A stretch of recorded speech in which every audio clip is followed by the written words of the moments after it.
कल यहाँ पर चर्चा चल रही थी कि हमने जीवन में धर्मभूत धर्म कितना किया और क्रियाभूत धर्म कितना किया।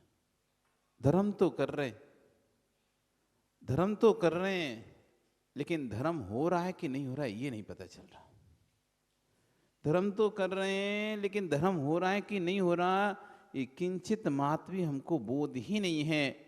आज आचार्य इसी पर अपनी व्याख्यान देते हुए कह रहे हैं, भैया जीवन में ध्यान रखना। आप धर्म कर रहे हैं ना, तो आचार्य बोल कह रहे हैं जीवन में ध्यान रखना। यदि अपने जीवन में तूने एक जीव को जीवन भर शत्रु बनाकर रखा है, शत्रु मानता है, तो मुनि भी बन जाना, महान आचार्य बन जाना। साम भाव का अभाव है तो कभी सामयिक नहीं हो पाएगी।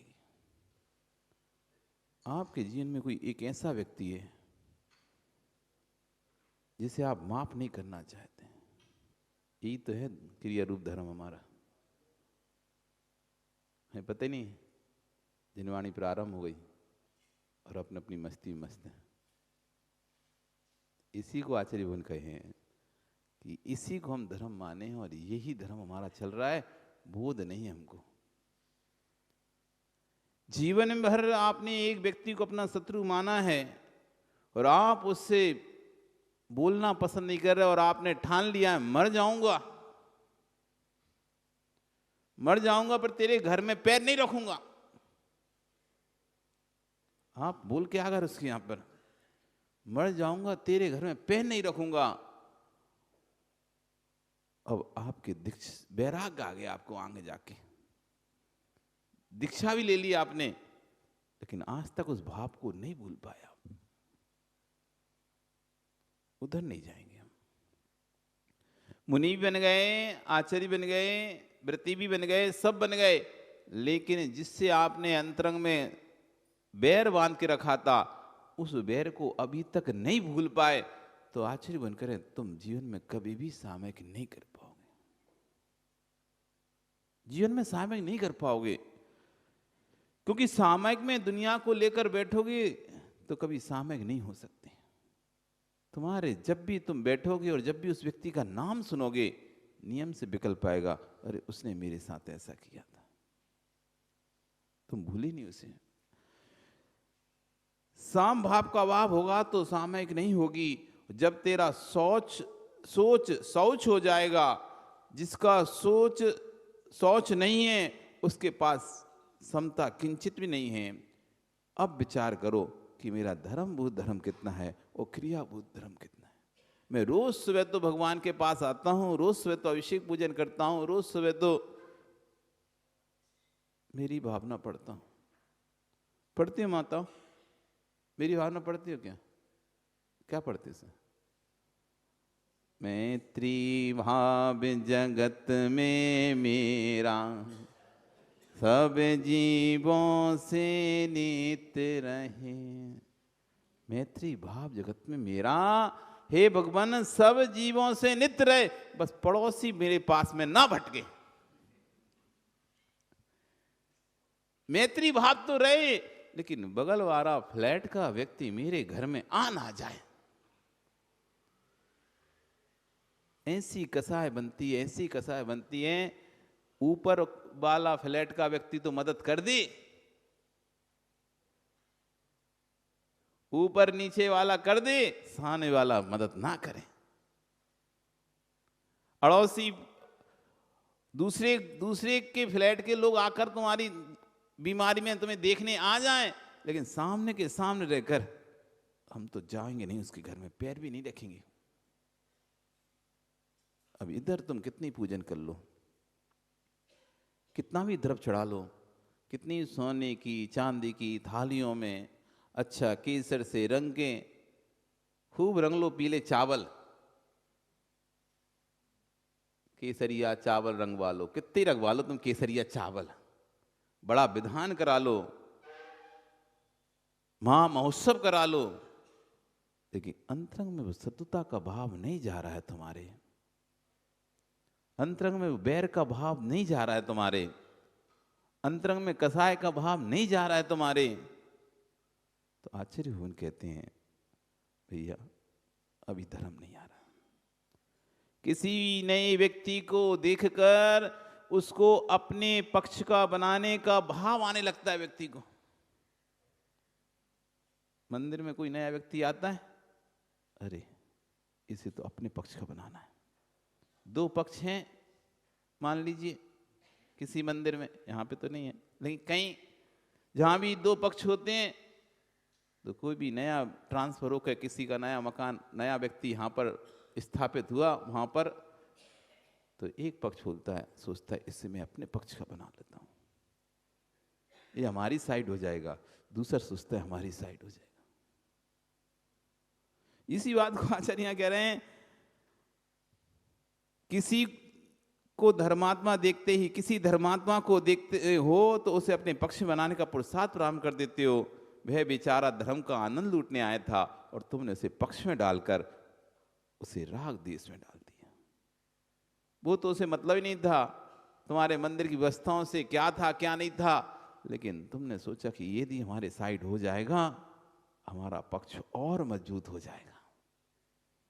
आपने उसे अपनी तरफ कर लिया। अब आश्चर्यवन, अब आपको नहीं, तुम तो धर्म के लिए करें, तो आश्चर्यवन करें, बहते पानी में चाहे पीला रंग मिलाओ, चाहे नीला मिलाओ, चाहे लाल रंग बनाओ, कोई भी रंग मिलाओ, तो ने पानी की जो स्वभाव था, स्वाभाविक कलर था, उसको तो तुमने बदल दिया है। अब किसी को आप चाहे कहो कि हमने तो धर्म के लिए ऐसा किया उसके साथ, इसलिए वो करता रहे, इसलिए हमने उसको व्यवस्था सौंप दी, वो आता रहेगा। वो आता नहीं था, कभी कभी आता तो हमने व्यवस्था सौंप दी है इसलिए वो आता रहेगा व्यवस्था, लेकिन अब वो जब भी आएगा वो व्यवस्थापक होके आएगा, भक्त होके नहीं आएगा। इसलिए आचार्य कहें राज समाज महा अग कारण। ये राज समाज ये महान पाप के कारण है, अग के कारण है। जिससे भी अपनी शत्रुता निभानी हो, एक मारना है यदि किसी को, यदि मारना है तो क्या करोगे, मार कर जान से। मारना है किसी को तो क्या करोगे, मार कर जान से। मारना है तो मार दो एहसान से। जान का मारा हुआ वापस आता नहीं, और एहसान का मारा सिर उठाता नहीं। तो ऐसी ही किसी से यदि आपकी अपनी बदला लेना, शत्रुता लेनी है, तो आचार्य कह रहे हैं उसे संस्थाओं के किसी पद पर नियुक्त कर दो। देखना आप, जो व्यक्ति पहले शांति से आकर भगवान के दर्शन करता था, भगवान की भक्ति करता था, अब उसकी शांति भंग हो गई। क्योंकि वो करना भी चाहेगा तो दूसरा आके कहे अध्यक्ष जी देखो ऐसा नहीं हो रहा, अध्यक्ष जी देखो उसने ऐसा कर दिया, अध्यक्ष जी देखो ये काम ऐसा पड़ा हुआ है। अब बेचारे शांति से भगवान के दर्शन भी नहीं कर पाएंगे। उन्हें पहले देखेगा, हाँ ये चटाई तो यहाँ ऐसी पड़ी हुई है, देखो ये आज तो ये कलश यहाँ रख के नहीं गए, ये ताले लगा के नहीं गए, छोड़ के चले गए कलश, आज तो उन्होंने कलश भी अंदर नहीं रखे, कोई ले जाएगा तो ऐसा हो जाए। अब जाएगा तो उसको दिखेगा कुंडी लगी है कि नहीं लगी, खुली है कि नहीं खुली, गेट लगा है कि नहीं लगा। भगवान तो दिखेगा ही नहीं उसे। क्यों? उसके अंदर जिम्मेदारी आ गई। उसको ऐसा लगने लगा अब सारी जिम्मेदारी मेरे ऊपर इसकी, अब भगवान को कम जिम्मेदारियों को ज्यादा देखेगा, भगवान को कम जिम्मेदारियों को ज्यादा देखेगा। कहाँ क्या करना है, कहाँ जाना, कहाँ नहीं जाना। दूसरा तो बैठ के शांति से धर्म ध्यान करेगा और उसी स्थान पर वो व्यक्ति व्यवस्थाओं में लगा रहेगा, भैया इसको भेजना है, वो आएगा, उसका सम्मान, उसकी बैठने की व्यवस्था, उसके खाने की व्यवस्था, उसके रहने की व्यवस्था, उसकी इसकी व्यवस्था, उसकी व्यवस्था। बेचारा धर्म क्षेत्र में भी गया, धर्म क्षेत्र में भी बड़ा बड़ा आयोजन भी आयोजित किया, लेकिन आयोजन में एक क्षण भी शांति से बैठ नहीं पाया। बैठ पाते हो क्या? बैठ पाते हो क्या? आयोजन आयोजित कर लेते हो, दुनिया आनंद लेके चली जाती है उस आयोजन में, आप व्यवस्थाओं में ही रह जाते हो। अब आप कहोगे महाराज समाज व्यवस्था तो देखनी पड़ेगी, बिल्कुल देखनी पड़ेगी समाज व्यवस्था, लेकिन सत्य व्यवस्था भी ये है। आपकी समाज व्यवस्था आपकी अपनी हो सकती है, लेकिन आत्मव्यवस्था अपनी भिन्न है। जब शांति से आप खुद ही बैठोगे तो खुद ही सोचोगे, देखो तो हम कर किसके लिए रहे इतना, हम तो इतना सब करने के बाद भी एक क्षण भी शांति से बैठ नहीं पाए, और बाद में सुनने के लिए 4 बातें फिर से मिल ही गई अलग से। दुनिया को अच्छे से धर्म कराने के लिए हमने अपना धर्म छोड़ दिया, फिर अंत में मिला क्या? अंत में मिला क्या? सुनने के लिए 4 बातें। तब वहां सोचना, मैं धर्मभूत धर्म से जुड़ गया या क्रियाभूत धर्म में आगे बढ़ गया? मैं धर्मभूत धर्म में आगे बढ़ा हूं या क्रियाभूत धर्म में आगे बढ़ा हूं? हम क्रियाभूत धर्म में बढ़ रहे हैं। बहते पानी में चाहे पीला रंग मिलाओ, चाहे नीला रंग मिलाओ, देखने में अच्छा लगेगा, लेकिन पानी की वास्तविकता सत्यता को अभाव किया है। आप इस बात का ध्यान रखो। आपने भले पीला लगा लिया, नीला लगा लिया, कोई भी कार्य सरलता का तो अभाव कर लिया है। चाहे किसी को मित्र बना लो, चाहे किसी को शत्रु बना लो, मित्र या शत्रु बनाकर अपने दोनों स्थितियों में उसकी पवित्रता का नाश कर दिया है। मित्र नहीं बनाना चाहिए, मैत्री होना चाहिए। मित्र नहीं बनाना चाहिए, मैत्री होना चाहिए। मैत्री का अर्थ किसी के घर में जाकर भोजन करना नहीं है। नहीं तो आप समझो कि मैत्री मतलब, मित्र मतलब घर में पार्टी करो अब छत पे, हाँ पार्टी देना पड़ेगा। नहीं, मैत्री का अर्थ किसी घर में भोजन करना नहीं है, किसी के जूठे पत्तल में खाना नहीं है, किसी को गले मिलना नहीं है, किसी के हाथों से हाथ रगड़ना नहीं है। मैं तेरे बेटे की शादी में खर्च करता हूं, तू मेरे बेटे की शादी करना, इसका नाम मैत्री नहीं है।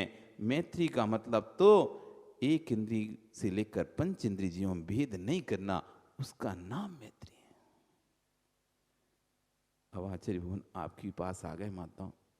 हे माँ, घर में सासू को गाली देकर आई हो, लड़कर आई हो, झगड़कर आई हो, पीट कर, सास बहू को पीट कर आई है, और भगवान से कह रही है, हे भगवान मैत्री भाव जगत में मेरा सब जीवों से नित्य नहीं। हाँ, मैत्री भाव बोलो तो माता, बहुत अच्छा लगता है आप लोगों से। बगल की बहन से बातें नहीं करोगी, उसको देख के जल रही हो, यहीं बैठे बैठे ईर्ष्या करता है व्यक्ति। बाहर तो छोड़ो, आपको बोध ही नहीं होता। धर्म क्षेत्रे कितम पापम अन्य क्षेत्रे विनश्यति, अन्य क्षेत्रे कितम पापम धर्म क्षेत्रे विनश्यति, धर्म क्षेत्रे कितम पापम वज्रलेपो भविष्यति। हम यहीं बैठे बैठे भगवान के सामने, ये भगवान अच्छे हैं कि बुरे हैं बताओ तो? कर्म बंद कराएं, कर्म छुड़ाएं तभी तो अच्छे हैं ना। कर्म बंद कराएंगे तो काय को अच्छे? कोई कर्म बंद कराए वो अच्छा होगा क्या? कर्म बंद से छुड़ा वही तो अच्छा होगा ना। ये भगवान अच्छे हैं कि बुरे हैं विमल जी?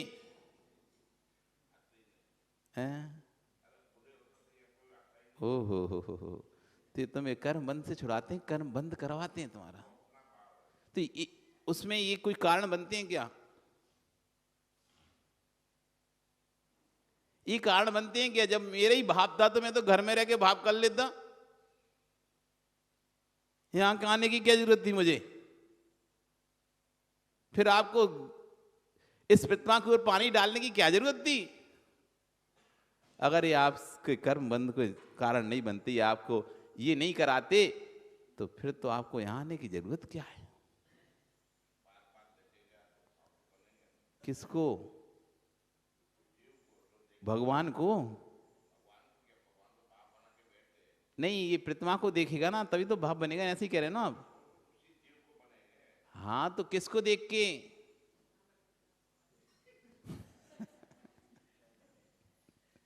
अरे अब आप चुप ही हो गए। कमल जी से पूछ ले रहे हैं। कमल जी, ये भगवान अच्छे हैं कि बुरे हैं? क्यों?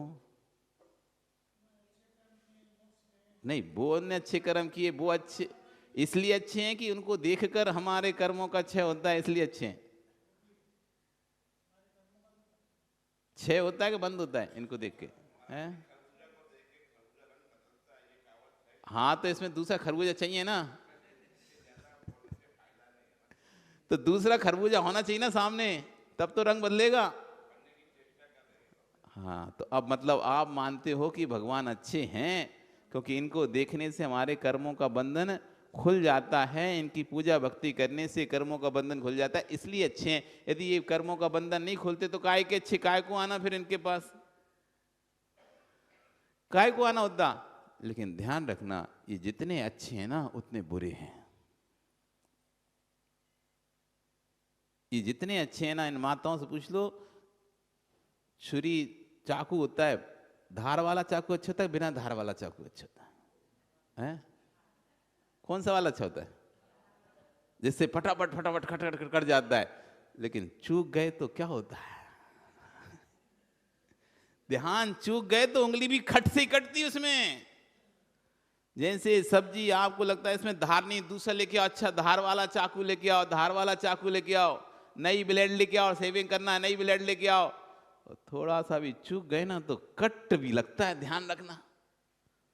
तो जैसे सफाई अच्छी होती है और चूक गए तो कटिंग भी अच्छी होती है, ऐसी उस धार वाले नुकीले चाकू से थोड़ा सा भी ध्यान चूका, तुरंत हाथ कट जाता है। कटे तो होंगे ना हाथ।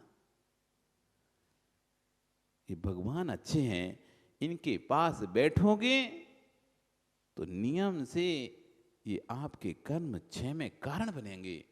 लेकिन ध्यान रखना, थोड़े से भी चूक गए और यहां बैठ के तुमने दूसरे की बुराई पर आराम कर दिया, तो कहते हैं निगत्ति निकाचित नाम का एक कर्म का बंध होता है, वो सिर्फ तीर्थंकर के पास बैठ के मंदिर में बैठकर ही होता है।